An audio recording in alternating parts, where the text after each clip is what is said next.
नमस्कार, आप देख रहे हैं खबरें न्यूज एसएम रजा के साथ हड़िया।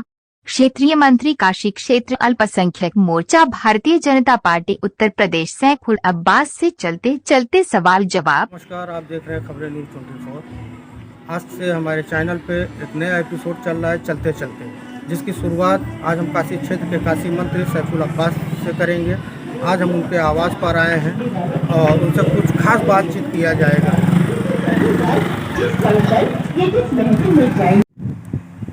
जैसा कि हमने आपसे कहा था कि आज चलते चलते कार्यक्रम में सैफुल जी से बातचीत होगी और बहुत ज़रूरी बातचीत होगी।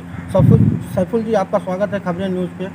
और आपसे मेरा पहला सवाल ये रहेगा कि आप जो है राजनीति क्षेत्र में कब आए और किस परिस्थिति में आए?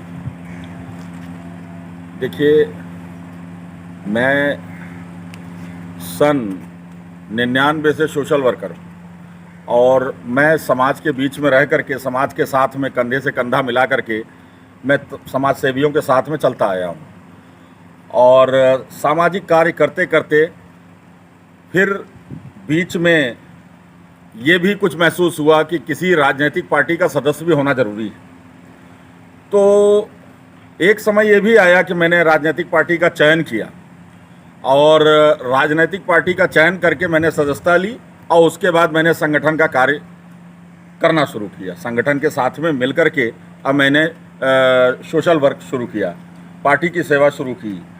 और पार्टी ने मैं भारतीय जनता पार्टी मैंने ज्वाइन की और मेरी भारतीय जनता पार्टी का मैं सदस्य रहा और सदस्य हूँ। और साथ ही साथ हमारी पार्टी ने हमें अनेक जिम्मेदारियाँ दी। हमें मंडल अध्यक्ष बनाया, हमको फिर जिला महामंत्री बनाया गंगा पार प्रयागराज का।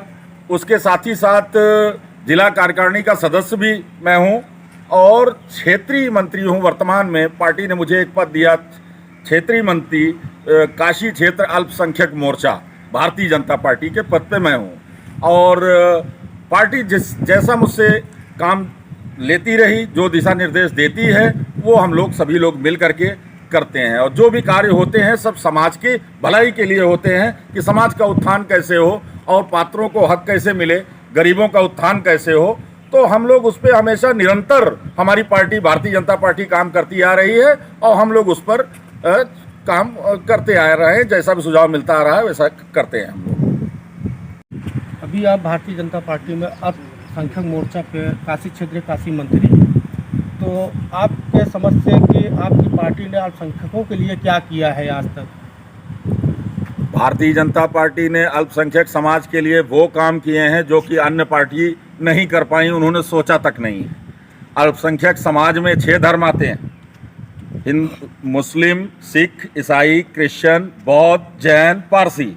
और 6 धर्म के लिए भारतीय जनता पार्टी ने वो कार्य किया है जो कि अन्य पार्टियों ने अपनी सरकार में वो कार्य सोचा तक नहीं है। आप जिधर से जानना चाहते हो आप मुझसे पूछिए, मैं आपको बताने के लिए तैयार हूँ। कुछ काम बताइए। शिक्षा की लाइन में, मेडिकल की लाइन में, और जो हमारे गरीब पात्र हैं अल्पसंख्यक समाज में उनके लिए योजना। और उसके साथ साथ सुरक्षा, सबसे बड़ी चीज़ होती है सुरक्षा और शिक्षा।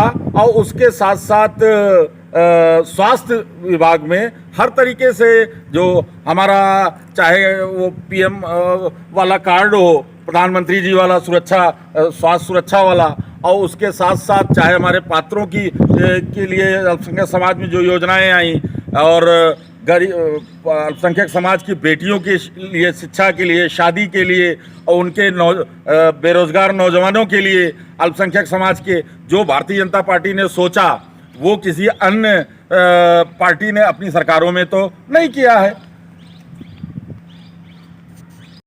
सैफुल जी, जैसे कि आप भी जानते हैं और हम भी जानते हैं कि भारतीय जनता पार्टी अक्सर मुसलमानों को ही टारगेट पे क्यों लेती है, इसके पीछे क्या है?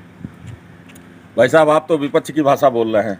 एक पत्रकार के नाते मैं आपसे ये सवाल कर रहा हूँ, बाकी हमको राजनीति से कोई मतलब नहीं है। जी, बिल्कुल और जो दिख रहा है वही है। आपका स्वागत है और पूरे प्रेस मीडिया बंधुओं का स्वागत है मेरी ओर से और मेरे पार्टी की ओर से।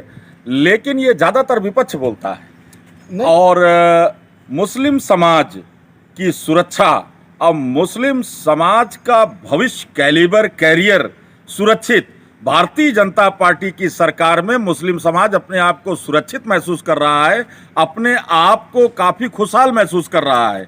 भारतीय जनता पार्टी की सरकार में मुस्लिम समाज की नौकरियां भी बढ़ी हैं, परसेंटेज भी बढ़ा है, और शिक्षा की लाइन में भी बड़ी ही पारदर्शी शिक्षा और उस रियायती दर से और तमाम स्कॉलरशिप वगैरह और तमाम गरीब बेटी और बेटों के लिए जो योजनाएं हैं वो भी बहुत ही पारदर्शी ढंग से मिल रही है।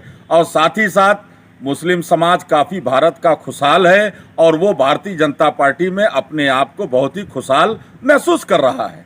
ये विपक्ष जिसको कि राष्ट्र की चिंता नहीं, जो राष्ट्र की बिल्कुल चिंता नहीं रखता कि हमको राष्ट्र मजबूत करना है, हमको भारतीय संस्कार और संस्कृति को मजबूत करना है, हमको सर्व समाज की सोच रखनी है। हम मुस्लिम समाज भारत का एक अंग है, लेकिन सर्व समाज मिला करके हमको हमारा एक समाज तैयार होता है जिससे कि हमारा राष्ट्र मजबूत होता है। हमको राष्ट्र की चिंता होनी चाहिए। हमारे माननीय प्रधानमंत्री नरेंद्र मोदी जी समाज के एक अंतिम व्यक्ति की बात करते हैं, अंतिम व्यक्ति तक अपनी मन की बात पहुंचाते हैं और जानने का काम करते हैं। और हमारी सरकार ये चीज जानती है कि जब तक समाज के अंतिम व्यक्ति का उत्थान नहीं होगा, तरक्की नहीं होगी, वो अपने आप को सुरक्षित नहीं महसूस करेगा, तब तक राष्ट्र का विकास नहीं हो सकता, हमारा देश विश्व गुरु नहीं बन सकता। ये हमारी सरकार मानती है और उस पर काम कर रही है।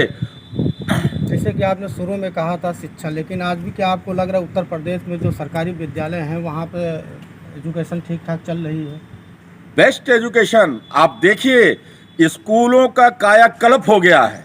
आप जाके देखिए स्कूल के अंदर टीचर वर्क कर रहे हैं, आप देखिए कि उनका टीचिंग मेथड भी बदल गया है। और उसके साथ साथ उनकी टाइमिंग आप देखिए कि पहले आप देखते रहे होंगे कि 11 बजे टीचर चले आ रहे हैं और 1 बजे चले जा रहे हैं। आपको कहीं दिख रहा है? आप ये देखिए प्राइवेट स्कूलों से अभिभावक सरकारी स्कूलों में अपने बच्चों का नाम लिखवाने का काम कर रहे हैं। जैसे कि अभी भी देखा जा रहा है कि मदरसों को टारगेट बनाया जा रहा है, इसके ऊपर आप क्या कहेंगे? मदरसों को टारगेट नहीं बनाया जा रहा है जनाब, मदरसों का कैरियर और कैलिबर बिल्ड किया जा रहा है, साथ में मुस्लिम समाज का कैरियर और कैलिबर बिल्ड किया जा रहा है।